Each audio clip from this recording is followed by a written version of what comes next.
Yo, what's going on, everybody? You are watching Vikings Now by Chat Sports. My name is Patrick Siepman here, giving you guys my instant reaction to probably the most Minnesota Vikings football game of all time. This was a typical Vikings emotional letdown spot, and it really was just that out there on the football field. We can just say it like it is right now. The Vikings played like a poorly coached team today. You have 8 false starts at home. I don't know if that's a record, but that is almost hard to do. That is absolutely embarrassing. And is that on the quarterback? Is that on the head coach? A lot of it, I would just say, not having your team ready to play, that's on the head coach. Kevin O'Connell, third and short situations, again, just terrible.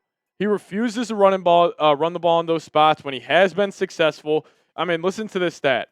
When the Vikings pass on third or fourth and short, 2 yards or less, they are 4 of 19 this season. That's 21%.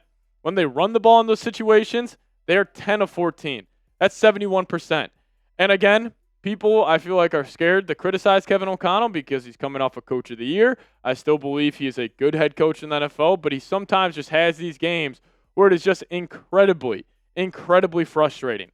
I thought Kevin O'Connell was terrible today. Bad play calling. He didn't really JJ wasn't good either.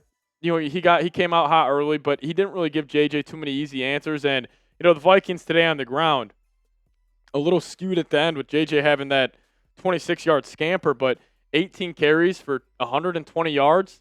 You average 6.7 yards per carry on the ground. And, yes, this was a 2-score game late in the fourth quarter, but you just abandoned the run. Like, yet again, you refuse to be a run-first football team. You just had your quarterback making his 4th career start, taking on the Baltimore Ravens, throw the ball 42 times, and you ran the ball 18. 5 of those carries are by your quarterback. Jordan Mason had 4 touches. Aaron Jones had 9. That is a flat-out joke. That is on the head coach. And I want to talk about J.J. McCarthy here in a little bit, but I do want to talk about Justin Jefferson. I thought that was Justin Jefferson's worst game as a pro. I thought his body language was poor out there. I thought he gave up on a lot of his routes. Like that one pick J.J. McCarthy had, he got tripped up on, but it also kind of felt like he was giving half effort on that. Like he didn't expect to get the football. J.J. sailed a couple passes his way. J.J. was not good, but also you have a receiver in the prime of his career making $35 million a year.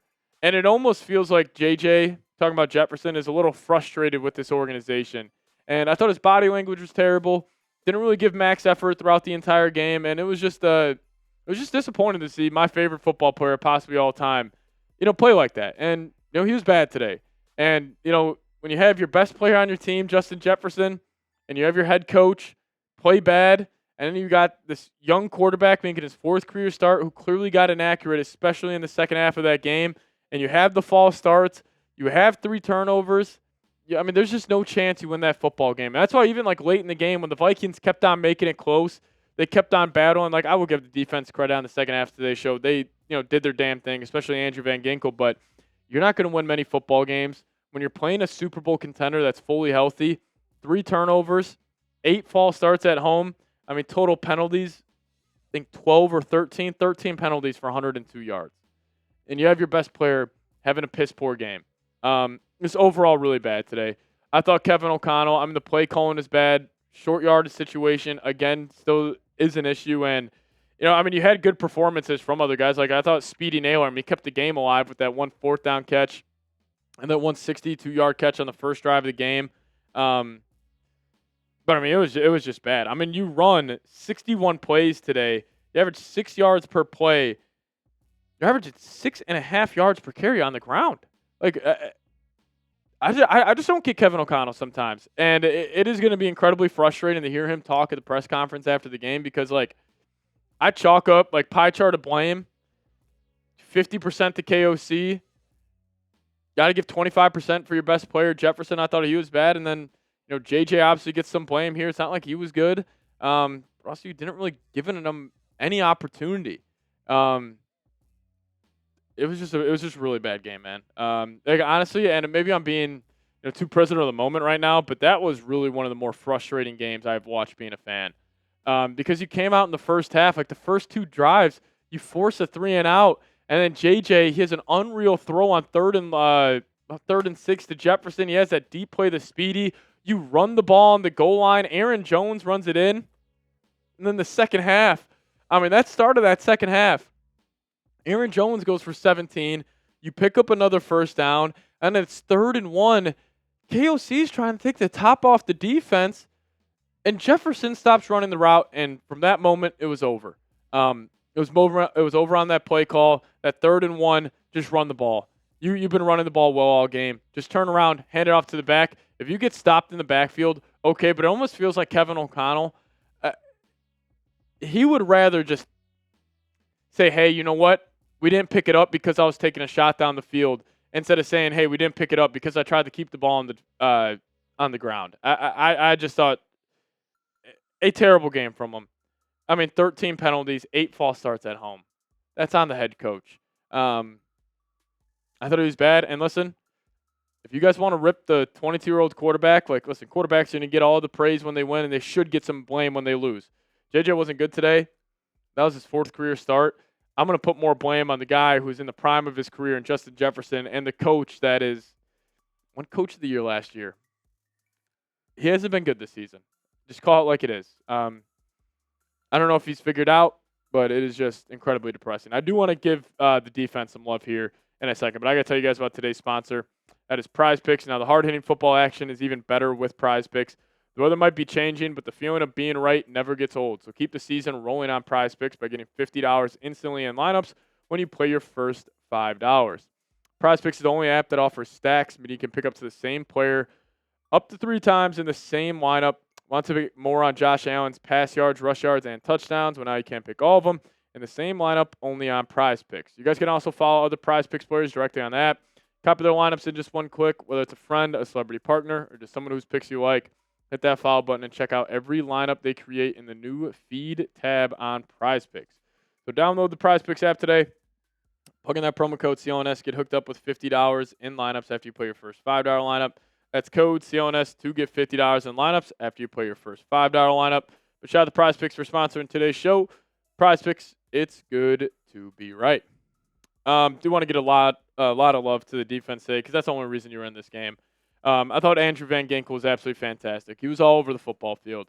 He is a guy that's not going to fill up the stat sheet, but you feel his impact. He sets the edge at a high level. He's great at just getting hands in passing lanes. 2 pass breakups today as an edge rusher. Felt like he had 5. He was all over the football field. I thought Blake Cashman was flying around as well. And, this Van Ginkel's awesome. He is truly the most valuable player on this defense. And also, it sucks Jonathan Gennard got hurt. So that was absolutely brutal. So, you lose Jonathan Gennard. You have 8 false starts at home. You have 3 turnovers. Yeah, you're not going to win this game, man. You're not going to win this game. I thought it was just a whole team kind of combusting, and that's on the head coach. It wasn't just one singular guy or one singular, play or moment. It was just all over. I'm just still in shock with this game. I think the Vikings, maybe I'm tripping on this. I'm pretty sure they started off the game 3 of 4 on 3rd downs, and they ended 3 of 14. I'm pretty sure they were 3 of 4 at a point. But listen, I thought the defense, Dallas Turner, he actually showed something today. The defense gave you a shot in this game, which is disappointing because, we said, the offense is going to have to, not carry for this Vikings team to get a win, but they had a chance. The defense gave you a chance. Miles Price, it's like when Miles Price has a good game, he'll follow it up the next game with trying to do too much. And that's what he did today. He should have had 2 fumbles, and then he just kind of got in his own head. And, I just think what's so concerning is just the foundation of this Vikings team. Is this sustainable, what they have done over the last couple of seasons with Kevin O'Connell? Or is kind of the gimmick done? Are people kind of getting frustrated? Because now it's you're looking at the rest of the season. You still got 2 games against the Packers. You got a game against the Lions. You still got Seattle. You still got Dallas.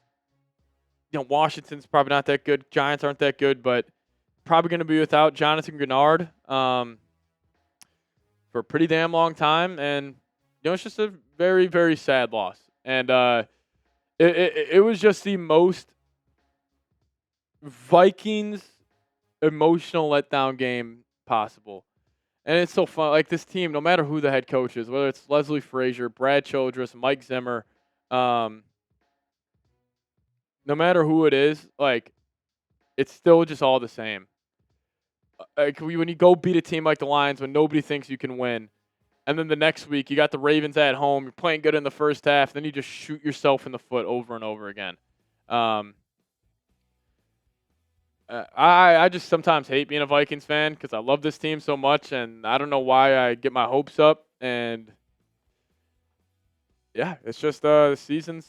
You're 4-5 and you're 1-3 at home. That's concerning. Now you got the Bears next week. Bears might be the fakest 6-3 team in NFL history, but they seem like a better coach team than you.